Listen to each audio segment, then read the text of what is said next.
ராமநாதபுரத்தில் பேரரசர் பெரும்பிடுகு முத்தரையர் 1351வது சதய விழாவும் 6ஆம் ஆண்டு இரத்த தான விழாவும் நடைபெற்றது. ராமநாதபுரம் மாவட்டம் திருப்புல்லானி ஊராட்சி ஒன்றியம் முத்துப்பேட்டை ஊராட்சி இந்திரா நகரில் பேரரசர் பெரும்பிடுகு முத்தரையர் 1351வது சதய விழாவை முன்னிட்டு 6ஆம் ஆண்டு இரத்த தான முகாம் சிறப்பாக நடைபெற்றது. இந்நிகழ்ச்சிக்கு வீரமுத்தரையர் சங்க மாநில பொருளாளர் சரவணன், மாநில துணைத் தலைவர் கோவிந்தன், தமிழர் தேசம் கட்சி மாவட்ட செயலாளர் முருகானந்தம் ஆகியோர் தலைமை வகித்தனர். மாவட்ட அமைப்பாளர் செல்வம், மாவட்ட ஒருங்கிணைப்பாளர் பஞ்சவர்ணம் ஆகியோர் முன்னிலை வகித்தனர்.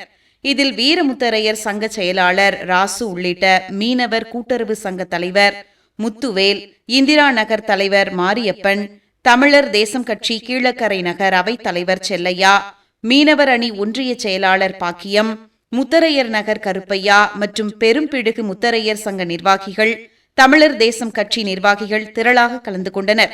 சுமார் 50க்கும் மேற்பட்டோர் இந்த இரத்த தான முகாமில் குருதி கொடை வழங்கினர். முத்தரையர் முன்னேற்ற சங்கம் மற்றும் தமிழர் தேசம் கட்சியின் சார்பாக பேரரசர் பெரும்பிடுகு சுவாரன்மாறன் முத்தரையரும் 1351வது சதய விழாவை முன்னிட்டு இன்றைய தினம் ராமநாதபுரம் மாவட்டம் இந்திரா நகரில் வெகு சீரும் சிறப்புமாக இரத்த தான முகாம் நடைபெற்றுக் கொண்டிருக்கின்றது.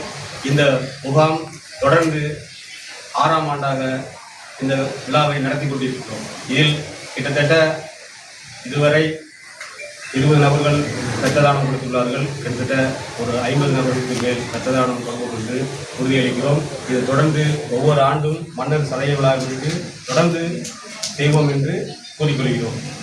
வீரமுத்திரை முன்னேற்ற சங்கம் சரவணன், வீரமுத்திரை முன்னேற்ற சங்கம் மாநில பொருளாளர், மண்டபம். இரத்த தானம் முகாம் நடக்கும் இடம் முத்துப்பேட்டை ஊராட்சி இந்திரா நகர் கிராமம். இது எத்தனாவது வருஷம்னு? 6ஆம் ஆண்டு. 6வது வருஷம்.